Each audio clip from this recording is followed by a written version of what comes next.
بسم الله الرحمن الرحيم والحمد لله رب العالمين والصلاة والسلام على محمد النبي الخاتم الأمين ولا إله إلا الله وحده لا شريك له له الملك وله الحمد يحيي ويميت وهو على كل شيء قدير بيده الخير أستغفرك ربي وأتوب إليك إنك أنت التواب الرحيم ولا إله إلا الله ولا حول ولا قوة إلا بالله من يهدي الله فهو المهتد ومن يضلله فلن تجد له وليا مرشدا. We start in the name of Allah, the most gracious, the most merciful, and we beg Allah for guidance, forgiveness, and for illumination, and we call upon the Divine to bless the Prophet Muhammad ﷺ and his family and his progeny and his companions and his followers and all those who sought the guidance of our Prophet ﷺ. I start this khutbah with a necessary explanation. It is not unusual for Juma to be held in the Usuli Institute, but I take this opportunity to address the issue of Juma in itself, inshallah, in many Jumas to come. Allah subhanahu wa ta'ala, God the most gracious, the most merciful, has called upon Muslims, يا أيها الذين آمنوا إذا نودي للصلاة من يوم الجمعة فاسعوا إلى ذكر الله. Called upon believers to answer the call of Salah and Juma and to respond to this call by engaging in the act of dhikr, remembrance of Allah. Now, of course, the revelation of this verse in Surah Al-Jumu'ah came at the context in which the Prophet ﷺ was alive, and there was an already ongoing practice of the Prophet holding Juma regularly within the Muslim community. And the call was to underscore that Muslims should leave their earthly affairs, if they're engaging in trade or business or whatever other affairs, to set that aside and to come together to remember Allah and pray Juma. Importantly, Juma, and those that look into the fiqh of Juma, it was not simply a prayer of 2 rak'ahs and that's it, and you go on with life. It was an event. It was an event that rekindles the faith and that ignites a sense of the individual connected to a collectivity connected to a nation, an ummah, that is connected in turn to God.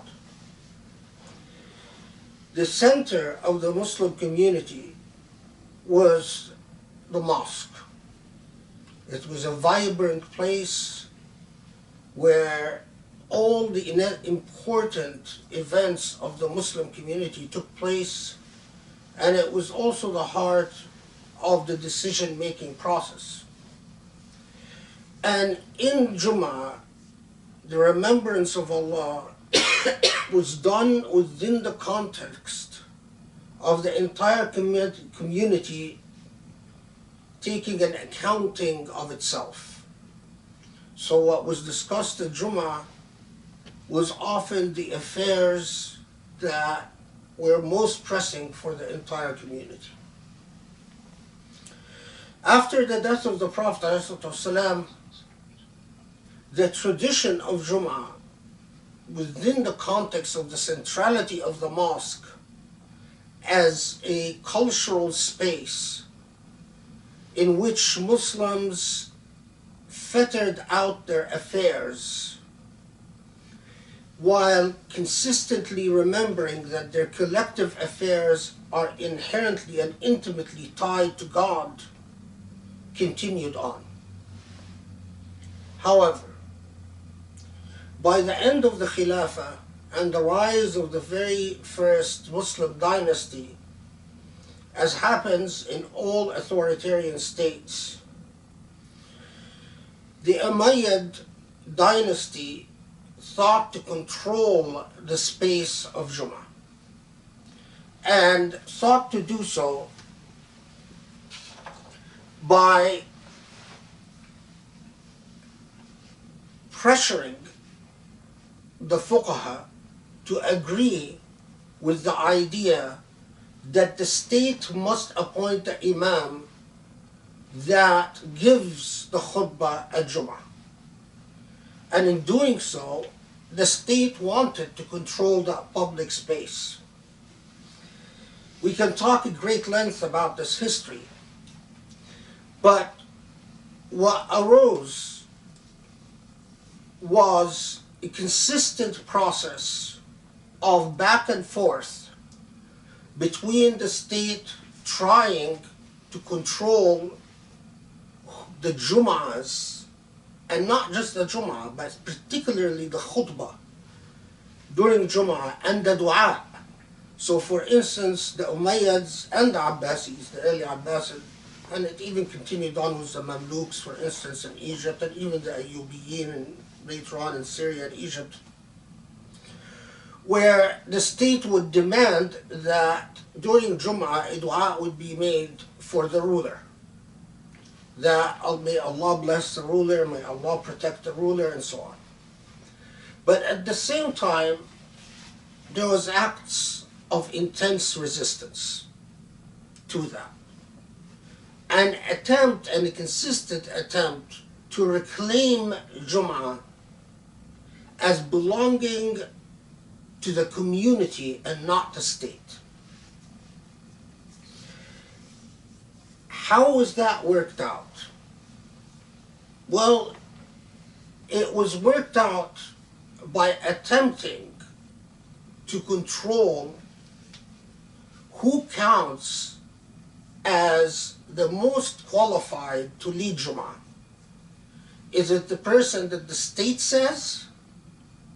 Or is it the person that the judicial and jurisprudential institutions say are qualified? Now, if we jump forward a little bit, in the modern age, we all know how the story proceeds. Colonialism comes in. The first thing that colonial powers do, whether French, American, Dutch, British, obviously American comes later, is to control the Jum'ahs and the Khutbahs during Jum'ah, and to weaken the space, to weaken the private institutions that educated jurists and that qualified and certified jurists. After colonialism ended, in much of the Muslim world, the mosque became the ownership of the state, and the state not just controlled who would be an imam in a mosque, but what the substance of the khutbah is. Now, although the sunnah of the Prophet ﷺ is clear that the khutbah is an integral and an essential part of the Juma itself. It's not just a prayer. And the sunnah of the Prophet ﷺ is full with exhortations that you must listen attentively to the khutbah. After colonialism, there became a culture of apathy and disinterest. Khutbahs all over the Muslim world, since they became controlled by the state, became irrelevant and marginal to public life. It became common for Muslims to go to Juma, and if they sit at the khutbah, to daydream, to think about everything else in the world, about your bills, about your work. Wait until the khutbah is over, do your 2 prayers, and run out. That became common practice. That is not the spirit of the Quranic call, إِذَا نُودِيَ لِلصَّلَاةِ مِنْ يَوْمِ الْجُمْعَةِ, that if there's a call to prayer, this is not the spirit of Juma. Juma is supposed to be a renewal, a spiritual renewal for the Muslim community. So that while you renew yourself, you wash yourself in the light of Allah 5 times a day, once a week, you renew and reinvigorate as a community, as a collectivity, your commitment to Allah, and to take an accounting of the things that concern your community the most, and to sit and to pay attention and to reflect and to ponder and to make the end of the week, which was supposed to be the Juma, a crowning event of remembrance of Allah. Now, for many years, and those of you who know me know that for about 20 years, my nature is that I am very cautious whenever I break with established precedent about anything. My training is to respect the efforts of those before me, the efforts of learned people before me. So for 20 years, I would resist the idea of saying it is acceptable for someone to join a Jum'ah remotely. Now, having said this, though, I must clarify that although jurisprudentially cautious, I know that the matter is far more complicated than this. And I'll explain why in 1 second. The problem, though, is that we Muslims as immigrants to the West, although they do not necessarily have the authoritarian states, in some places like France, the state does interfere with Jum'ah and does appoint the imams. But Muslims who do not even have to labor under an authoritarian state, and where they can recreate that space that the Quran called for, largely as immigrants, they carried the baggage, all the illnesses and diseases from back home to their new immigrant lands. And so Jumu'ah remained an uninspiring space for most Muslims praying Jumu'ah all over the West. And unfortunately, for 20 years or more now, I've noticed a consistent and systematic deterioration in the quality of Jumu'ahs. The reason for that, it's a big topic, maybe inshallah we can take it on in other times, but the reason for that basically is the problem of imamah. There are rules for Jumu'ah. The fuqaha said, as I referred to earlier, that those who lead Jumu'ah should be the most learned. If not, then those who know the Quran better, aqra'ahum the Quran, or those who are most intimate to the Quran, and so on. But the most learned is a very pressing criteria. The Sharia, which is the path of Allah, the path of God, is like a lantern, a beacon of light. But that lantern could be carried by a person who sees, a person who has eyes and can see his way or her way, or it could be carried by a blind person. The Sharia is still a lantern, but who is carrying the Sharia? Is it a seeing person or is it a blind person? All over the non-Muslim world, Muslims in the West, we find that because Muslims have lost their touch with Sharia,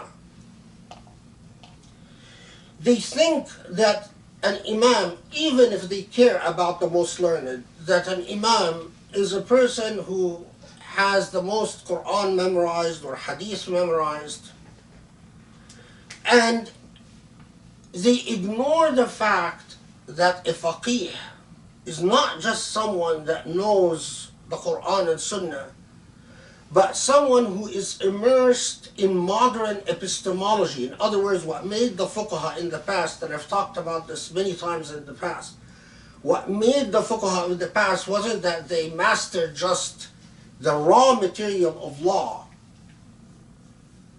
Jurisprudence is to master the application of law. And that takes a great deal of learning and a great deal of wisdom. But because the educational system for fuqaha deteriorated in the modern world, it became very difficult to train a faqih in the modern world. They might have a lot of Quran and Hadith memorized, but they are not trained in thinking, in reason. They are not trained in causality. They're not trained in basic ideas of obligation, duty, and responsibility. And most important of all, they're not trained in ethics. So they do not produce ethical law. It's like the blind man carrying the lantern. You go nowhere. You're blind. So what I witnessed over these 20 years is many people becoming very frustrated by the Jumu'ahs in their local mosque. Many mosques just rotate khatibs with no specific criteria other than the fact that they know someone in the community. Not the most knowledgeable, not the most trained. No criteria other than you have the right connections. Or you have a lot of Quran memorized, like a tape recorder. As a result, the quality of khutbahs often became alienating for many Muslims all over. And for those Muslims, many stopped going to Juma. Or they attend Juma and they sit during the khutbah zoned out, absolutely listening to nothing going on, because there's nothing really to listen to. And then they do their prayers and leave.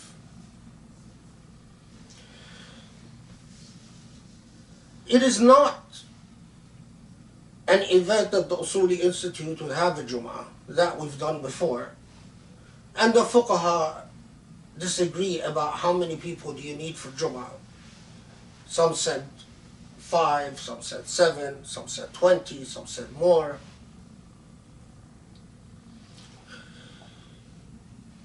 The issue, though, is the invitation for those who are unable to be with us physically to join us virtually. And here I'm going to tell you why I finally accepted this idea. First, I take you back to an interesting side note. Although the Quran says, Ya ayyuha alladhina amanu, O believers, when you hear the call of Jum'ah, go. Because of patriarchy and because of sexism, the vast majority of fuqaha said that only men are obligated to go to Jum'ah, women don't have to. And in fact, in many parts of the Muslim world, most women don't go to Jum'ah. Although that clearly contradicts the Quranic literal text. And although it also contradicts the practice of the early Muslims at the time of the Prophet ﷺ, where most women went to Jum'ah. And we have cumulative reports about that. So, I remember when I was young, in Kuwait particularly, when women would complain that there is no space available for them in mosques to go to Jum'ah, there were several fatwa that said, well, you know, sorry, the government didn't create space for you in mosques, but what you should do is follow Jum'ah on TV and pray with the imam. This is a very old fatwa. So for those who think this virtual Jum'ah thing is new, it actually goes back to the 60s, even 50s. So women for decades have been praying Jum'ah virtually. And what is good for women is good for me. What is good for women is good for me. Do not tell me, well, that's okay for women, but not for a man. We should grow up and stop thinking in this backwards and unacceptable and immoral way. For those, there are many people who have written, who are ill, cannot go to Jum'ah, many women who cannot go to Jum'ah for one reason or another, or are alienated from mosques because when they go they feel unwelcome and so on. There are many people who simply will not go to Jum'ah to their local mosque for the simple fact that they know enough. Not just do they find the khutbah alienating, but there are many schools of thought that say if the imam giving the khutbah and leading prayer is not the most knowledgeable, then the Jum'ah itself is invalid. Personally, I have a problem with that, because if I go to Jum'ah, and that has happened to me several times, and it becomes clear that the imam is far from qualified, I have a serious question whether my Jum'ah is valid. And so I would pray the Jum'ah with everyone, and then I would pray Dhuhr afterwards.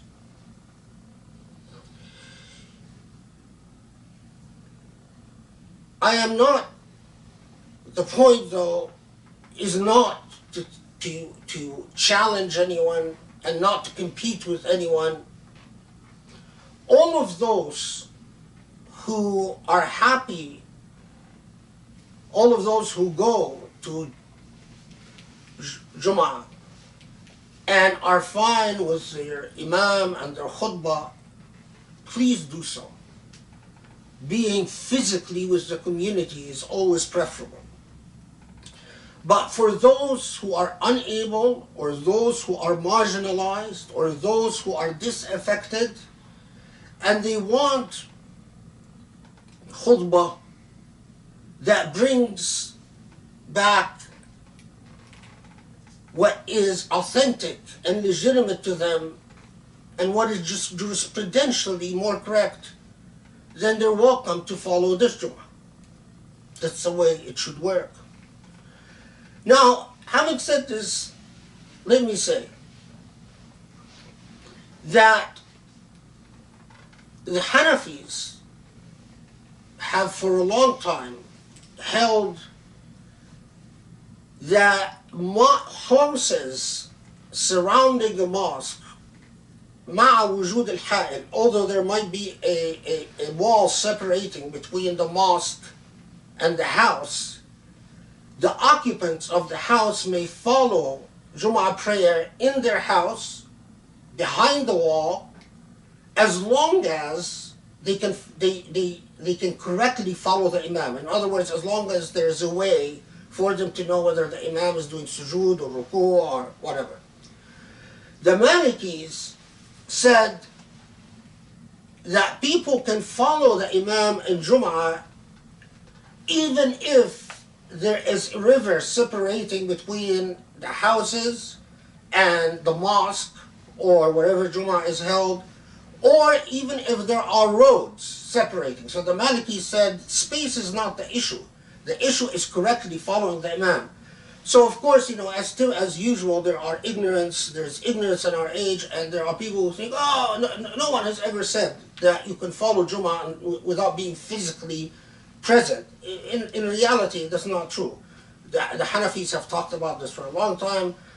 The Malikis have talked about this for a long time. Ironically, the most conservative of the bunch on this issue are the Shafi'is, and I am a Shafi'i. But I break with my school on this point. Because the point is not the correctness of the physical space, but the correctness of the act of remembrance of Allah in its totality. In other words, the khutbah and the prayer. And if you are able to follow that, then your Jumu'ah is valid. And the irony is, modern technology, which sadly didn't come from Muslim lands, just a side note, but it should have. The irony is modern technology enables us to do what the Malikis rather very progressively imagined well before their time, that it would be possible to follow the imam even though you're physically not there. Frankly, I'm amazed at these jurists, because how did they must have been some actual living examples that enabled them to imagine this somehow. Anyway, that's Islamic jurists, because in the days when they were truly properly trained, exhibited a lot of impressive analytical thinking. Islamic jurists in our age, because they're not properly trained, exhibit often no thinking, leave alone analytical thinking. But nevertheless, the issue, the substance, is that you can listen to the khutbah and you can correctly see what the imam is doing, whether it's ruku or sujood, taslim, which you can of course do virtually as well as physically. And I underscore and emphasize, we compete with no one, we undermine no one. So those who are happy with their jamaa, their imama, by all means, that's what you should do, and that's preferred. But for those who know that they will listen to nothing in the khutbah and go and daydream about their bills or about their work, be utterly impatient for the khutbah to be over, and then pray their 2 rak'ahs and run, so there's no dhikrullah, there's no remembrance, then you must find an alternative. And if this is an alternative, then be it. وَدْعُوا اللَّهَ يَسْتَجِبْ لَكُمْ. بسم الله الرحمن الرحيم. الحمد لله رب العالمين، والصلاة والسلام على محمد النبي الخاتم الأمين وعلى آله وأصحابه ومن تبعه بإحسان إلى يوم الدين.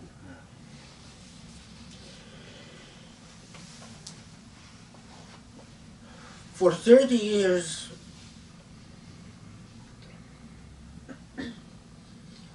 I have, and I really pray that my experience is not representative, but sadly I know it is. The more knowledgeable and trained you are, the less access you will have to the podium of Juma in our Islamic centers in the United States. Alhamdulillah, currently, once every month or 2 months, I give a khutbah at the Islamic Center of Southern California, and I will continue doing so as long as they have me. But I cannot, and Muslims must learn, there's nothing valued by Allah more than honesty. And Muslims must learn to be honest when they talk. There is a problem when the more educated and trained and knowledgeable you are, the more you threaten people who don't want you to stand at the podium and give a khutbah, and limit the amount of time. And vast majority of them have very rich professional lives. They're doctors, they're engineers, they're businessmen, but they don't want someone to compete with their extracurricular activity. This is why, although Allah knows that this was not, it's not something I covet to, but this is why I've finally acceded to all the demands and the emails and the requests that I would have a regular khutbah in addition to the khutbah, of course, of the Islamic Center of Southern California. And my hope, my prayer, is to bring solace to those who currently do not find solace and guidance in the Jum'ahs of the various places that they're in. Inshallah, a Jum'ah should leave you always with something that hearkens the remembrance of Allah in your heart. And I want to leave you with this. The Prophet ﷺ, in a hadith that is not heard in the modern age that many times,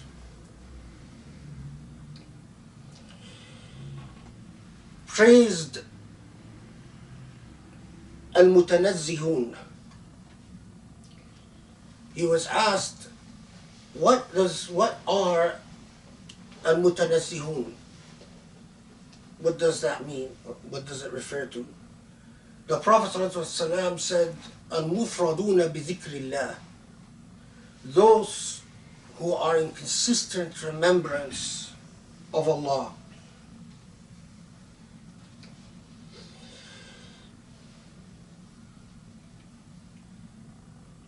Then the hadith is rather long, so I'm just going to jump to the end, the last part of it.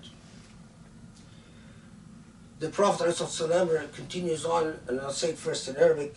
أول ما أعطيهم أن أقذف النور في قلوبهم فيخبرون عني كما أخبر عنهم. So those المتنزهون who are alighted with the dhikr of Allah, that the first thing that when Allah does is to put light into your heart. Nur. Qasf al-nur. Put light into your heart. And when that light ignites in your heart, you will know about Allah as Allah knows about you. Allah nuru samawati wal ard. Allah is the light of the heavens and the earth. The heavens and the earth otherwise are dark matter, antimatter, all types of things that have an effect upon weak gravitational effect upon light. The only affirmative beauty there is light of Allah. And if you become among the mutanazzihun, where the remembrance of Allah is a consistent part of your existence, Allah ignites light in your heart, so you will have a knowledge of Allah as Allah has the knowledge of you. Can you imagine a more intimate and beautiful relationship? Isn't that something to aspire for?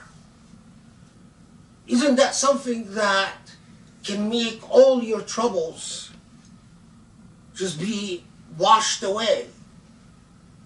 If your goal is Allah, please put that light in my heart. Give me glimpses of your majesty and beauty. Let me know you as you know me. What more can possibly a human being want? Ask yourself in every step, do I reflect light? Everywhere I go, everything I do I exhibit the light of the divine, or do I exhibit darkness or nothingness, or boredom, or paleness, or simply staleness? What do I exhibit? If you have the light of Allah in you, you'll exhibit the light of Allah. And the light of Allah does not make people sad, does not make people hurt, does not make people suffer, does not imprison people, does not torture people, does not make people cry in despair. The light of Allah makes people happy. And so if you have that light and you reflect that light, that will be your state and your affair. I leave you with this message. اللهم اجعل لي نورا اللهم اجعل من فوقي نورا ومن تحتي نورا ومن حولي نورا اللهم اغفر لي وللمؤمنين واعف عنا إنك الرحمن الرحيم اللهم أنت العفو تحب العفو فاعف عنا واهدنا واصلح حالنا يا رب العالمين. Allah, we beg you and beseech you, grant us your divine light. Grant us your divine light, make it within our hearts, around us, and make us light. Allah, give us the guidance of your divine insight and the straight path. Allah, give us your grace and salvage us from our errors and the mistakes of our ways. Wa aqim as-salah.